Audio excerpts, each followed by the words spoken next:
देखिए, संघर्ष जीवन का हिस्सा होता है, परंतु टिकट के लिए हमने संघर्ष नहीं किया, ना करेंगे। हम संघर्ष नहीं करेंगे, केवल मात्र संघर्ष कर रहे हैं देश और समाज के लिए हम लोग कुछ अपना योगदान दे सकें।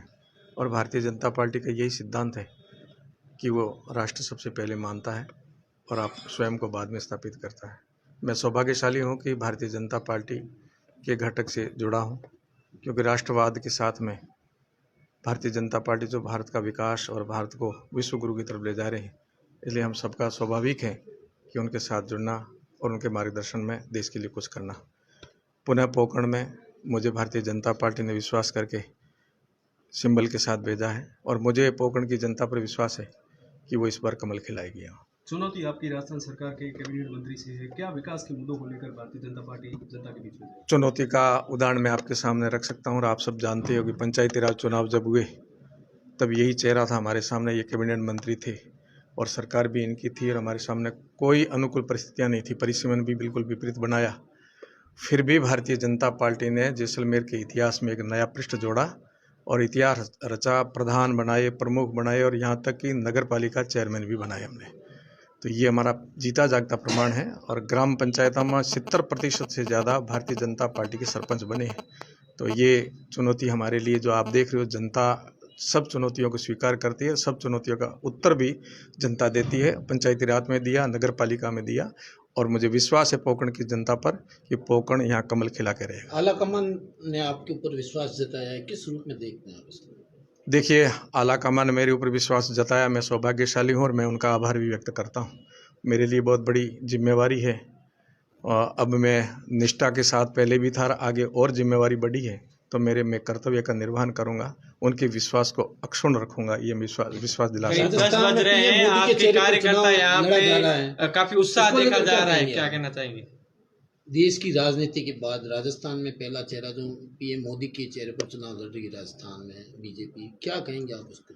देखिए, पीएम मोदी जी का चेहरा केवल भारत तक सीमित नहीं है, विश्व में भी उनका चेहरा अग्रगण्य हो गया और पूरा विश्व आज उनका सम्मान करता है और प्रथम ऐसे नेता बन गए जो विश्व के सबसे मजबूत नेता है।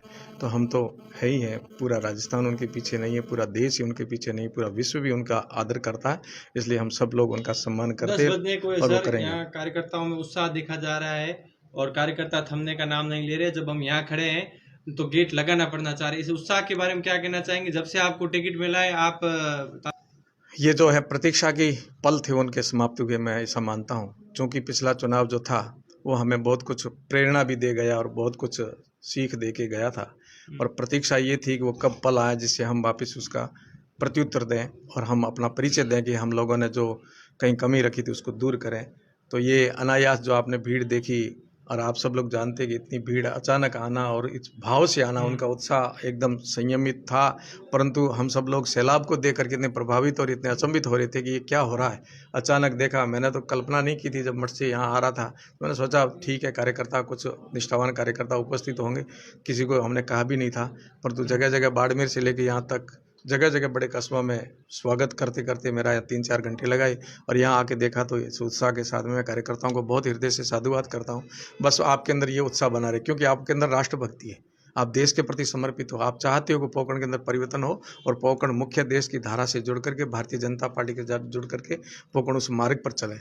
मैं ऐसी करबद्ध उनसे बस उनके लिए मंगल कामना करता हूं कि हम सब लोग सद्बुद्धि दे भगवान हमारे को और हम सन्मार्ग पर चल करके पोकरण को पुनः विश्व के उस मुख्य धारा में भारतीय जनता पार्टी के साथ जोड़ करके देश के साथ खड़े रहेंगे। यहाँ से परिचित था ना, मेरे से अधिकांश लोग परिचित थे और एकदम अचानक ऐसा निर्णय हुआ जिसको मुझे स्वीकार करना पड़ा और मैं मानता हूँ कि ये भी मेरे लिए एक प्रारब्ध था और मेरा सौभाग्य था।